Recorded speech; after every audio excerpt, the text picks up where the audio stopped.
Okay, we're going to be starting in Exodus chapter 7, verse 8 this evening. We've seen so far in the book here how Moses has gone back to Egypt.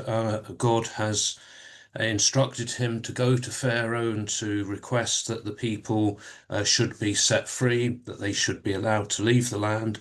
And we saw in chapter 5 last week how when Moses and Aaron had gone to Pharaoh to ask this, that Pharaoh had refused, and he had increased the workload of the Israelites, that they were no longer to be provided with the straw that they needed for making bricks. They would have to gather that for themselves, but they were still expected to produce the same number of bricks, and so their labor was increased.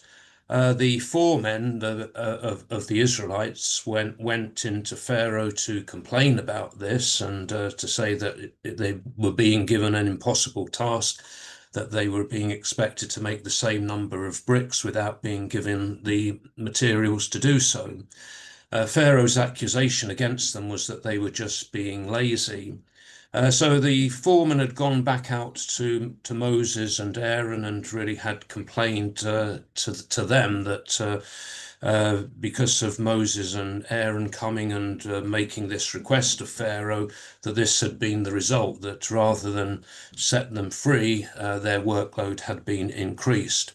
And Moses then turned to the Lord and really asked, well, why have you sent me here? That things have got worse since he had arrived and made this request. But in chapter 6, God reaffirms the promise that he has made, the covenant that he made with Abraham, that the people would be given a land of their own. And then we had in chapter 6 there a sort of interlude where we were given the family history of Moses to show his descent from Levi, from Jacob's third son named Levi, and the family history given there. So Moses, at the end of chapter 6 and in the beginning of chapter 7, was once again being instructed by God that he would have to go into Pharaoh, to see Pharaoh again, and make this demand of Pharaoh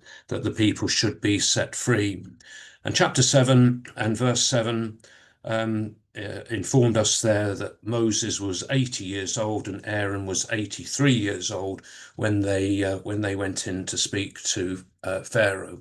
So the next section, the main section that we come to, is from Exodus chapter 7, verse 8 through to chapter 10 and verse 29, where we have the account here of the plagues. This evening we'll be looking at the first three of these plagues, which will take us through to verse 19 of chapter 8.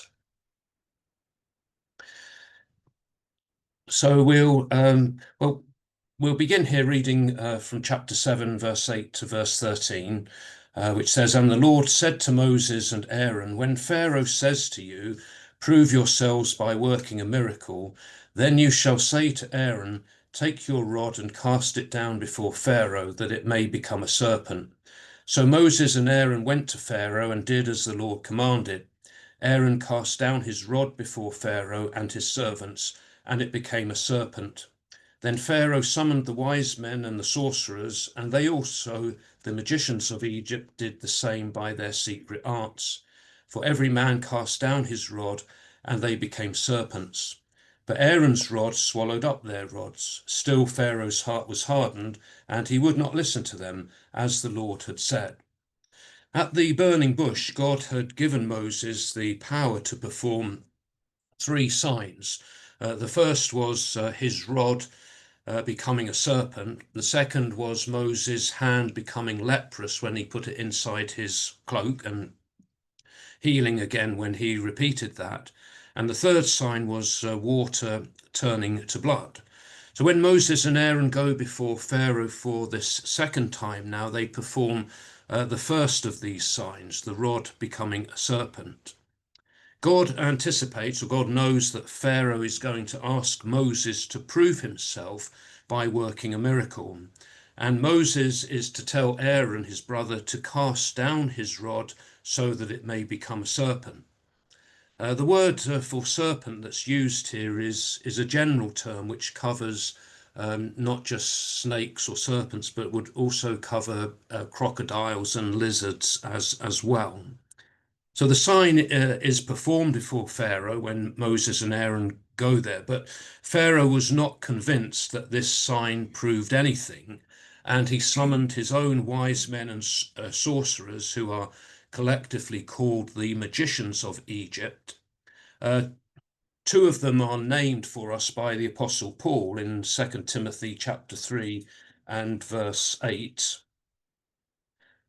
Paul is quoting or alluding to here some Jewish tradition concerning the names of two of the magicians. So the names are not actually given in the book of Exodus, but there were some non-biblical writings which named two of them as Jannes and Jambres. And Paul is talking here about false teachers in his own time, and he's likening them to these magicians. In 2 Timothy chapter 3 verse 8, he says, as Jannes and Jambres opposed Moses, so these men also oppose the truth, men of corrupt mind and counterfeit faith. But those names there, Jannes and Jambres, are, say, not actually found in the Bible, but they come from a traditional source of Jewish writings. So these magicians were able to duplicate the sign that Aaron had done by their secret arts, we're told. And the practice of magic was something that was very common in Egypt. But how Pharaoh's magicians were able to duplicate the miracle, we're not told. It could have been an illusion of some kind, it could have been some sort of deceptive trick, or it could have even been an actual miracle that was being worked by evil forces. But whatever happened here, it was sufficient to convince Pharaoh that Aaron had done nothing extraordinary, that Pharaoh's own magicians could do the same. However, then a second element to this occurs, in that all the magicians' rods were then swallowed up or gulped down by Aaron's rod, which would demonstrate the superiority of the miracle that Aaron had performed and the superiority of God's power over what the magicians had been able to do. But just as God had predicted, Pharaoh's heart remained hardened and he wouldn't listen to Moses and Aaron. So the miracle itself really didn't help Pharaoh at all. It simply hardened his heart further. So the events which we call the plagues, and there are 10 of them, and they are blood, water being turned into blood, frogs coming on the land, a plague of gnats, flies, cattle disease, boils and sores coming on the people and the animals, hail and fire coming from heaven, a plague of locusts, and a period of darkness. And then the 10th one is, of course, the death of the firstborn. We refer to them often as plagues, but they're described by Hebrew words which mean a stroke or a blow, to strike something. And they're also described as signs as well. So in Exodus chapter 8 and verse 2, the word plague is used there in the translation. But if you refuse to let them go, behold, I will plague all your country with frogs. The word, as I say, means to strike or to inflict a blow. So the plagues are God's strikes against Egypt. And again in chapter 9 and verse 14, God says there, for this time I will send all my plagues upon your heart and upon your servants and your people, that you may know that there is none like me in all the earth.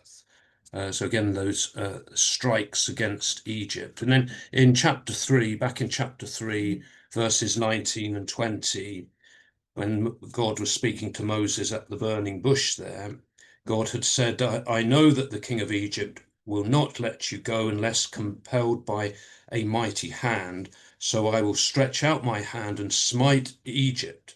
There's a word there, smite Egypt, with all the wonders which I will do in it, After that, he will let you go. So they're described there as being these wonders that will be performed, that God will do by his mighty hand, and he will smite or strike Egypt. Some consider the plagues to be a series of natural disasters to which Moses gave a theological interpretation. And although the plagues of this kind, the type that are mentioned here, did occur in Egypt naturally, there are certain characteristics of these plagues which mark them out as being miracles, or being something a little bit different to what they would be in the course of natural events. And one of these is the intensity of the plagues. They are more intense than ordinary occurrences of similar plagues. So God can use the created order of things in order to achieve his purpose, and he can increase the intensity of that. So although there may be plagues of locusts or plagues of frogs, it's the intensity of these that is different here. Also, what marks these out as being different is that Moses was able to predict the arrival and the departure of the plagues. He could say exactly when they would come and exactly when they would end. Again, something that he wouldn't be able to do if they were just natural events themselves. Also, a distinction is drawn when we get to the fourth plague onwards. A distinction is drawn between the land that is occupied by the Israelites, the land of Goshen, and the rest of Egypt. So the land of Goshen is not affected by the plagues from the fourth one onwards there. So that distinction is there as well. And then there is also an increase in the severity of the plagues. So they show this order and design. The first 9 plagues are really fall into a pattern of 3 groups of 3. And the first one in each group of 3 here begins with God instructing Moses and Aaron to go to Pharaoh early in the morning.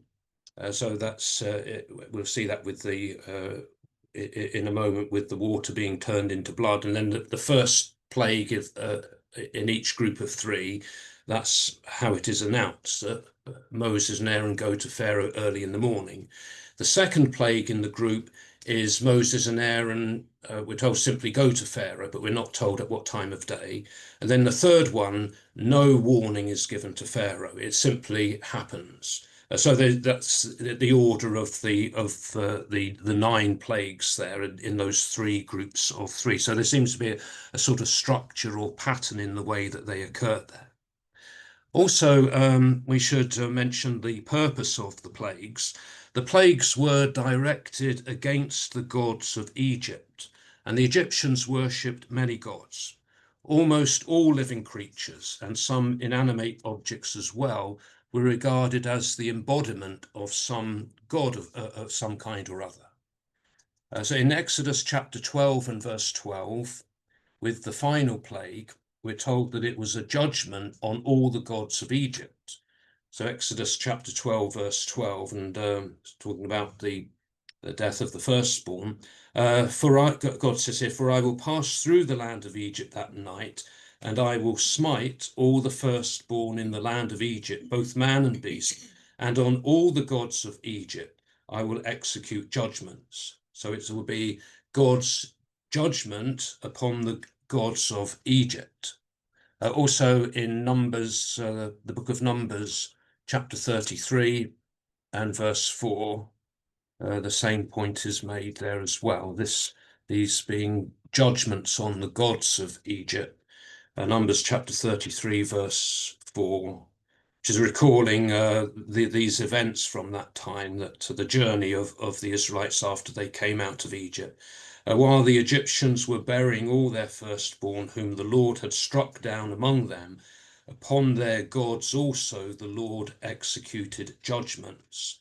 So the plagues are to be seen as God's judgment upon the gods of Egypt, to show the superiority of the Lord, the one God.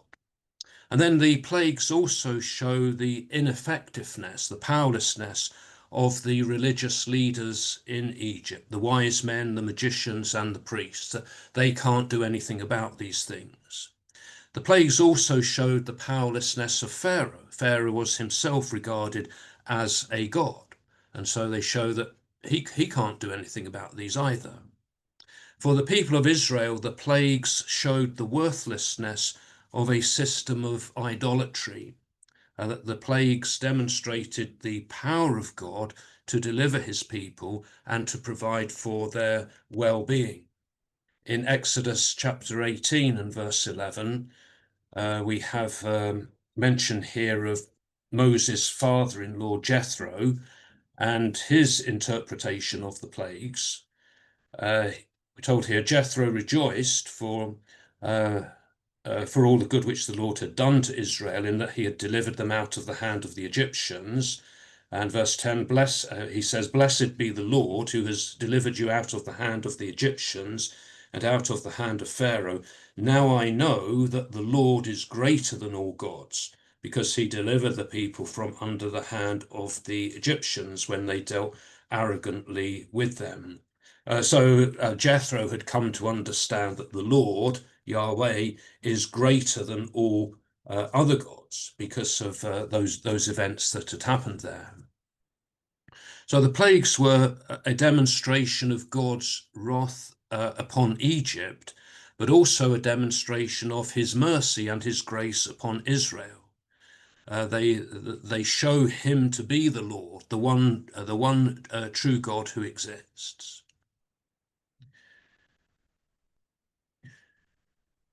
So we'll read here chapter 7, verses 14 to 25, with the first plague here, the water being turned into blood. Then the Lord said to Moses, "Pharaoh's heart is hardened. He refuses to let the people go. Go to Pharaoh in the morning as he is going out to the water.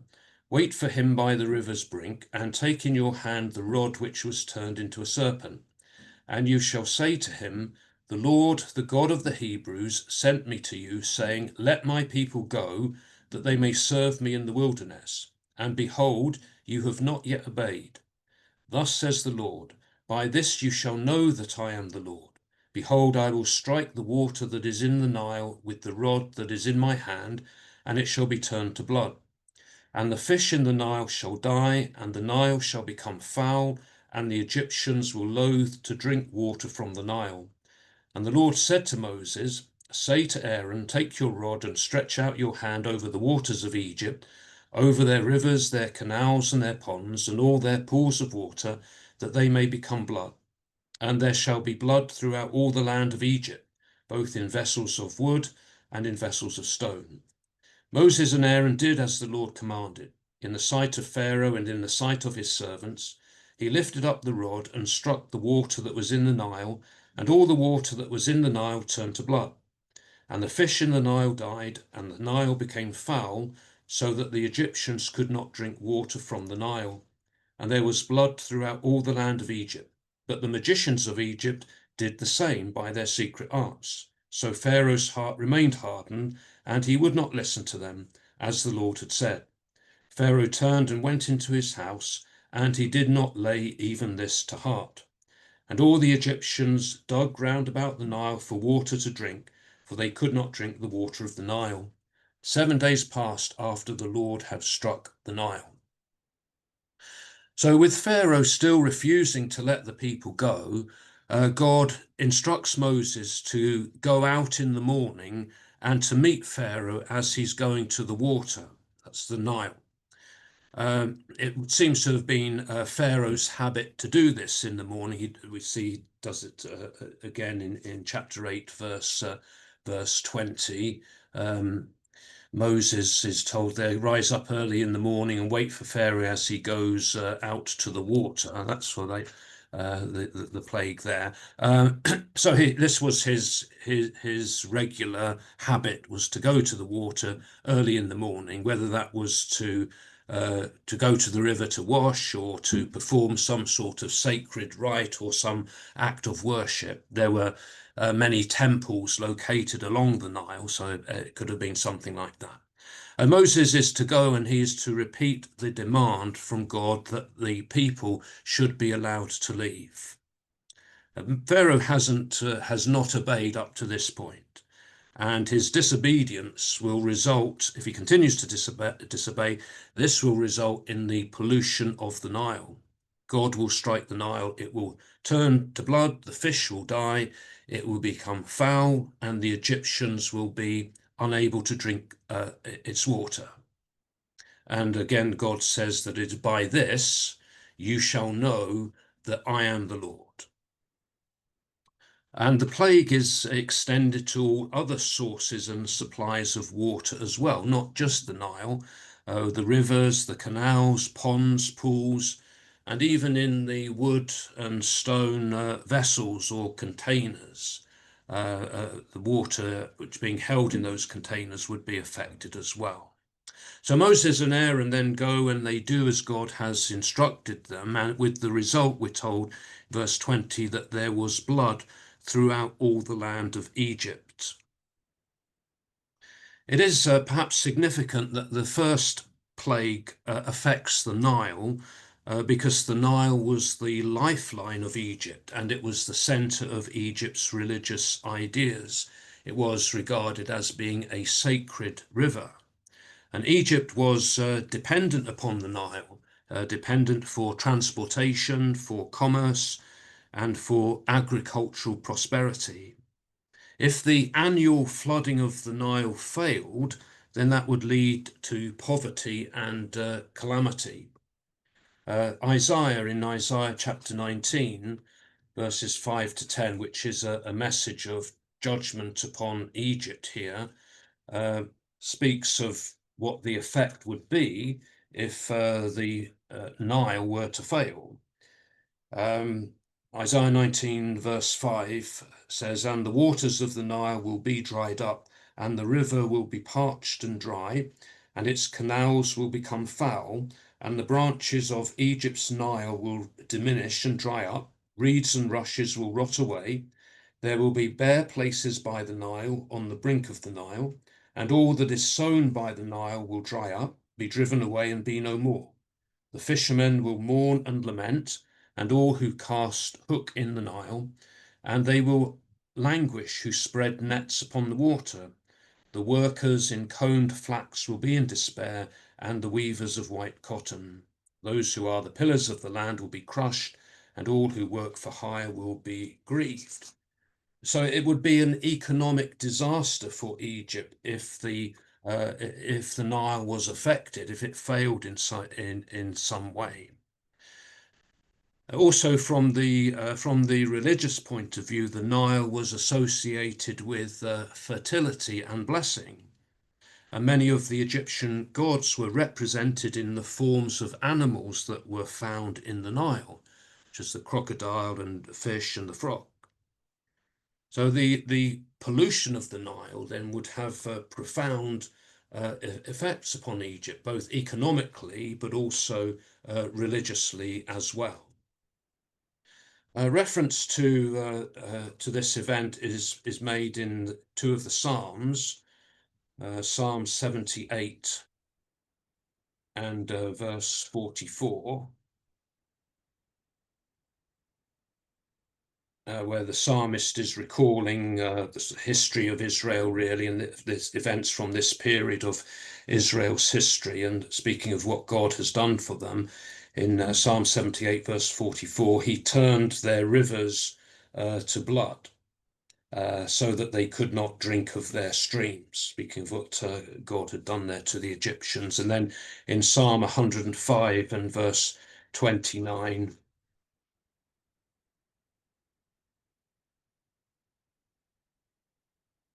he turned their waters into blood and caused their fish to die. So that being mentioned in those two Psalms there. However, again, the miracle is duplicated by Pharaoh's magicians by them using their secret arts. So what they did appeared to produce the same results. How they did it, we're not told, with no explanation given for that. And Pharaoh's heart still remained hardened. It had no effect upon it. With verse 23, we're told that he did not lay even this to heart, took no notice of it, and he went back home. And then with the Egyptians in their search for fresh drinking water had to dig around the Nile to try to find some water that they would be able to drink. And then verse 7 tells us that, verse 25 tells us that it was 7 days that this lasted for. So the second plague then is the plague of frogs in chapter 8, verses 1 to 15, which says, Then the Lord said to Moses, Go into Pharaoh and say to him, Thus says the Lord, Let my people go, that they may serve me. But if you refuse to let them go, behold, I will plague all your country with frogs. The Nile shall swarm with frogs, which shall come up into your house, and into your bedchamber, and on your bed, and into the houses of your servants and of your people, and into your ovens and your kneading bowls.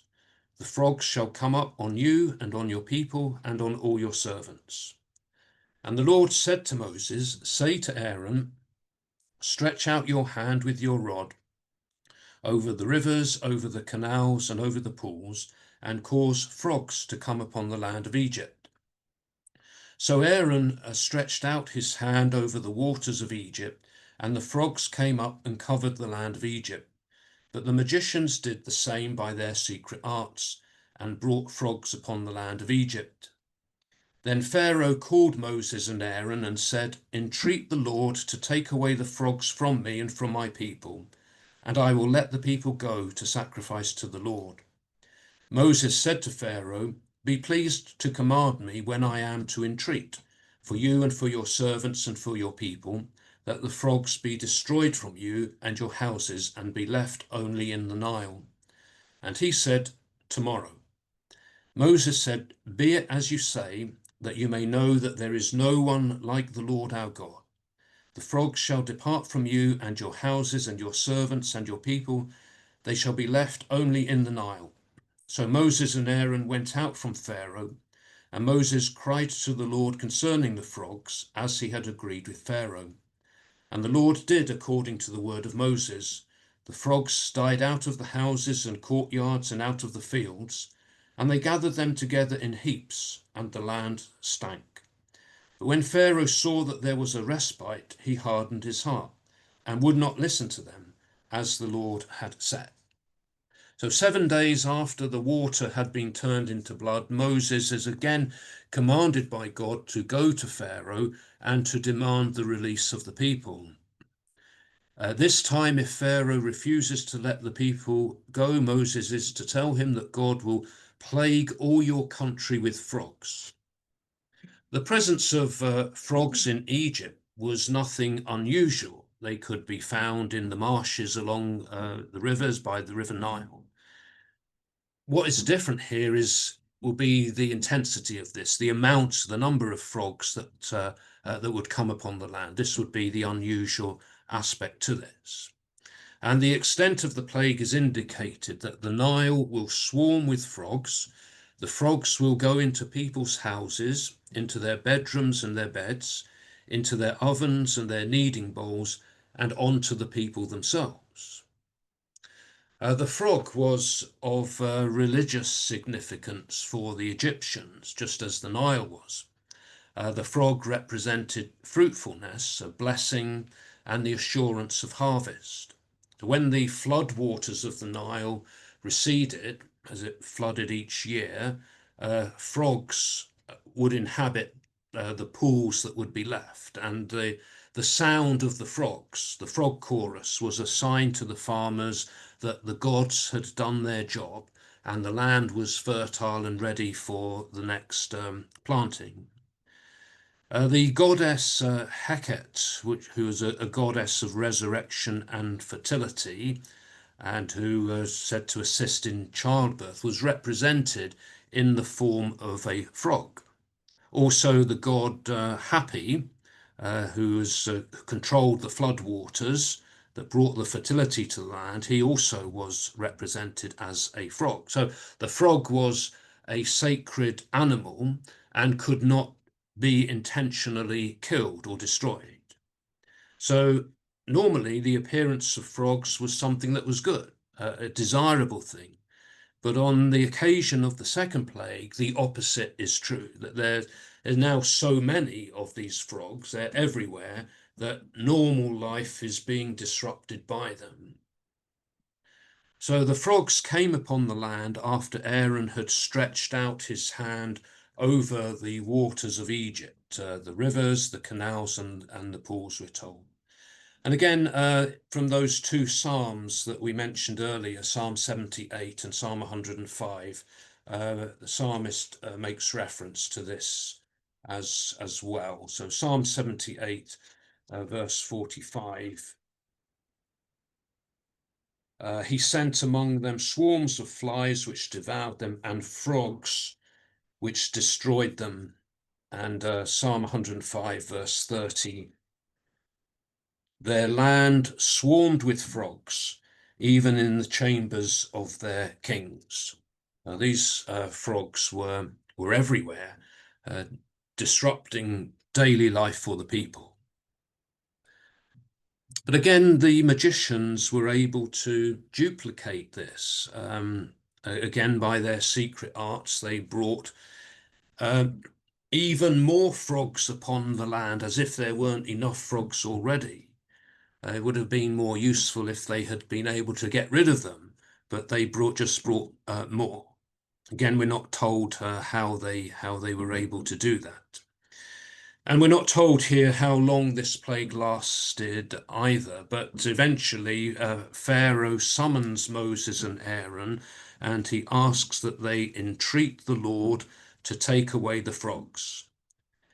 Ask the Lord to take away the frogs. And this is the first time that Pharaoh has been moved to acknowledge or recognize the existence of the Lord.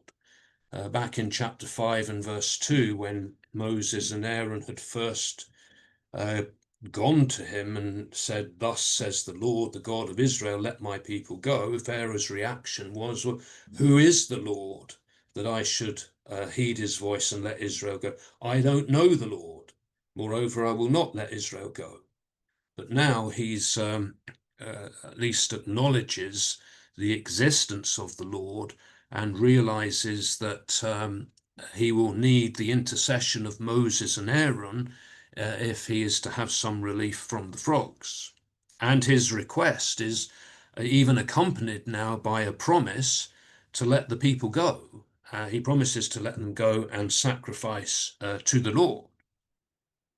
So Moses then asks Pharaoh when he wants him to entreat the Lord to remove the frogs. So Pharaoh is being invited to, okay, you name the time when you want me to ask the Lord to get rid of the frogs.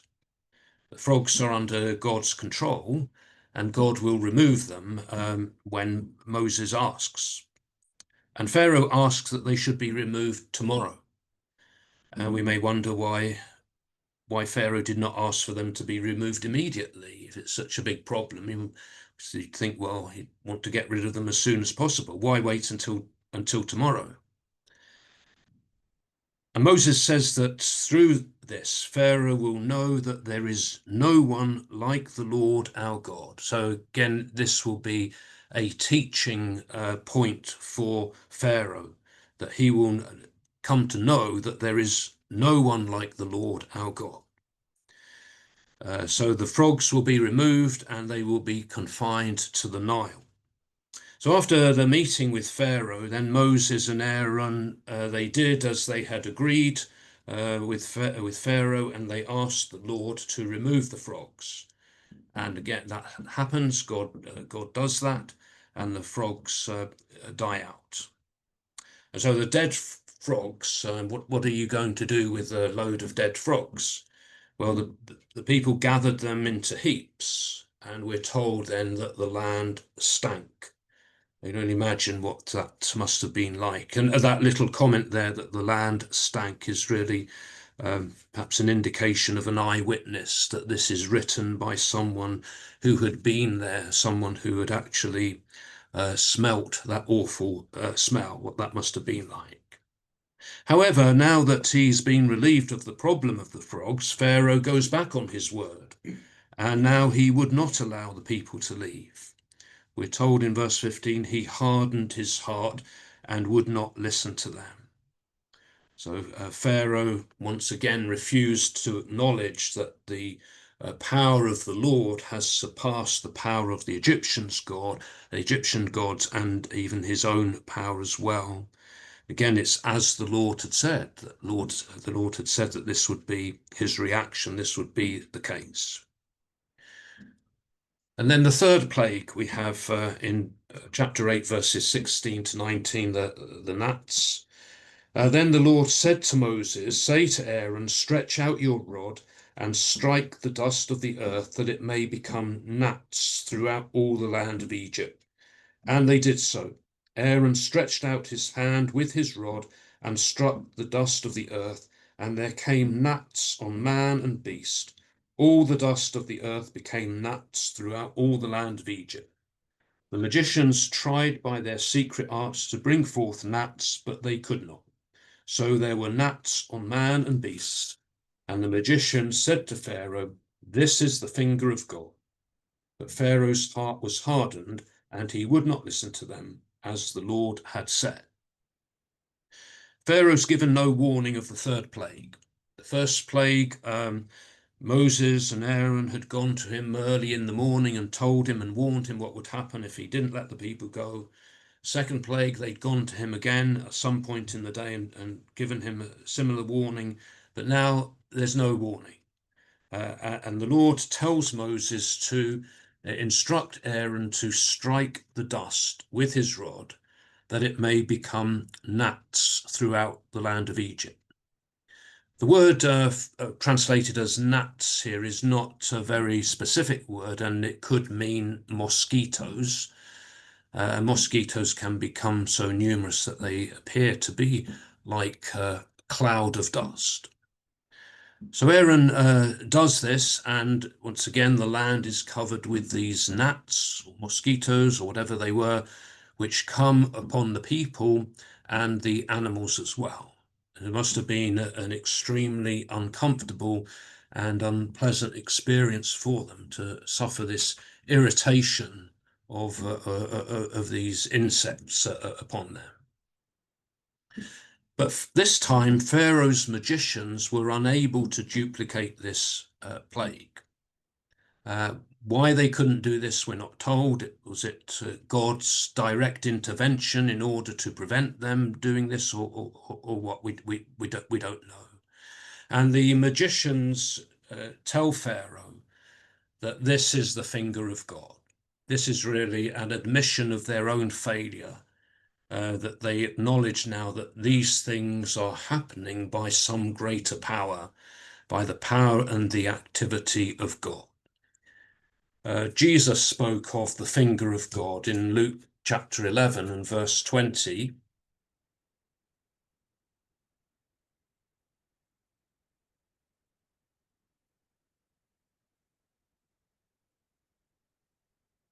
Where he's had this debate with the Pharisees over how he's able to cast out the demons. And in verse 20, he says, but if it is by the finger of God that I cast out demons, then the kingdom of God has come upon you. So Jesus attributing his own power there to the finger of God. And that's what these magicians recognized in this, that this plague of gnats was due to the finger of God, to the power, the activity of God. But again, Pharaoh's heart remained hardened, we're told, to the end there. Pharaoh's heart was hardened, and he would not listen to them, as the Lord had said. And that phrase there, as the Lord had said, is repeated throughout this passage that we've looked at this evening. And there in verse 13, after The rod had become the serpent. Pharaoh's heart was hardened. He would not listen to them as the Lord had said. And then in verse 22, the water being turned into the blood, Pharaoh's heart remained hardened and he would not listen to them as the Lord had said. And then with the frogs in chapter 8, verse 15, when Pharaoh saw that there was a respite, he hardened his heart and would not listen to them as the Lord had said. And then in verse 19, as we've just read, Pharaoh's heart was hardened and he would not listen to them as the Lord had said. So everything is happening as God had said it would happen. God knew that this would be the case, that this is how Pharaoh would react to these things. Okay, so thinking about the passage we've looked at this evening and the plagues that we've looked at here, there's a few questions to think about. The purpose of the plagues was to show to Pharaoh who God is. So what was Pharaoh learning about God from the plagues? And then what events can we point to today that will show people who God is? If people want to know, well, who do you worship? Who is God? What can we point them to which shows them something of the character or the nature of God? And then what do the plagues teach us about the common view that all religions and beliefs are equally valid? What does it have to say about that? So we will stop here.